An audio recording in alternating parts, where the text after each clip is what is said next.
आपका हमारे इस चैनल पर स्वागत है। आत्मा एक चैतन्य सत्ता है जिसको काटना, जलाना, गलाना या फिर सुखाया नहीं जा सकता है। आत्मा को तलवार काट नहीं सकती, इसको आग नहीं लगाई जा सकती, इसको पानी गला नहीं सकता और हवा यानी पवन सूखा नहीं सकती, मतलब आत्मा अमर होती है। सनातन धर्म में भी यही कहते हैं कि आत्मा एक शरीर को अपनाती है, फिर जन्म और मृत्यु का चक्र चलता रहता है। धर्म प्रेमियों, आगे हम विस्तार से यही जानेंगे कि मृत्यु के बाद इस आत्मा के साथ क्या क्या होता है। तो चलिए बिना समय गवाए वीडियो को शुरू करते हैं।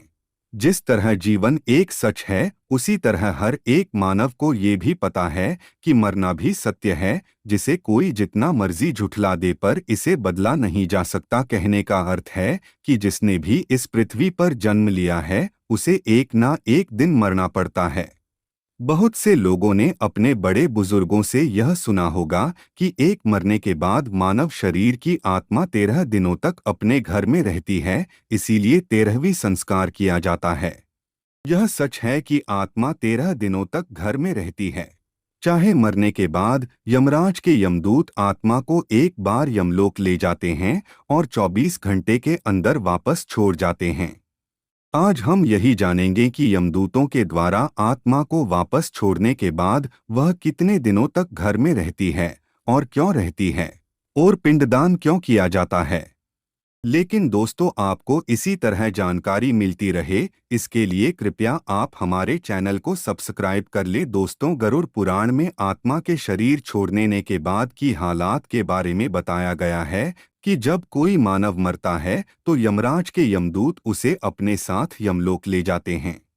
यहाँ उसके कर्मों का हिसाब होता है और फिर 24 घंटे के अंदर यमदूत उस मानव की आत्मा को वापस छोड़ जाते हैं। यमदूतों के द्वारा आत्मा को वापस छोड़ जाने के बाद मृतक की आत्मा अपने के बीच रहती है और अपने परिजनों को आवाज देती रहती है, लेकिन उसकी आवाज को कोई सुन नहीं पाता है।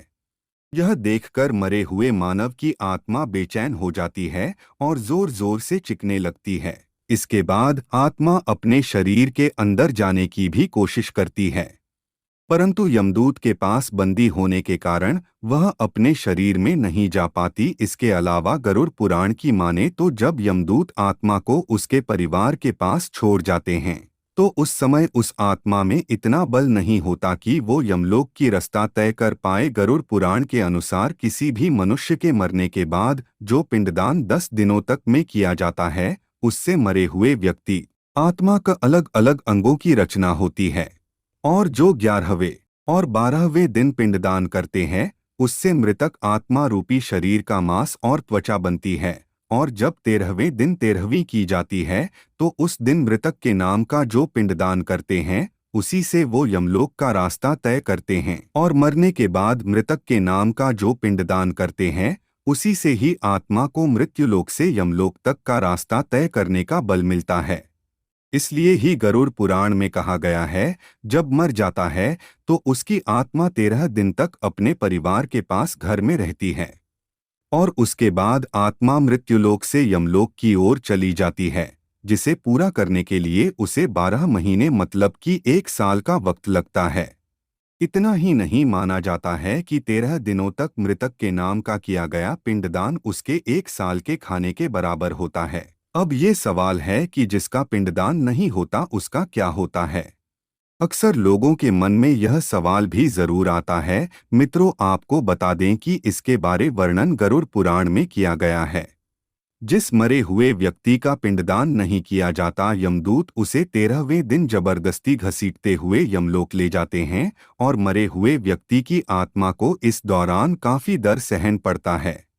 इसलिए हिंदू धर्म में मानव के मरने के बाद 13 दिनों तक पिंडदान किए जाता है। इसके अलावा 13वें दिन परिवार के द्वारा मरे हुए व्यक्ति के नाम का जो लंगर करवाया जाता है, अगर वो कर्ज लेकर किया जाए तो मरे हुए व्यक्ति की आत्मा को शांति नहीं मिलती। इतना ही नहीं, गरुड़ पुराण में यह भी लिखा गया है कि जो मानव जीवित रहते हुए अच्छे काम करता है, मरने के बाद उसकी आत्मा को यात्रा के दौरान यमदूत कोई दुख नहीं देते, और जो व्यक्ति बुरे काम करते हैं उसकी आत्मा को यमदूत यात्रा के दौरान कई तकलीफें देते हैं। और आत्मा को कई दुख सहने पड़ते हैं। अगर आपको हमारी वीडियो अच्छी लगी हो तो लाइक एवं शेयर जरूर करें और ऐसी ही रोचक बातें जानने के लिए हमारे चैनल को सब्सक्राइब करें। धन्यवाद।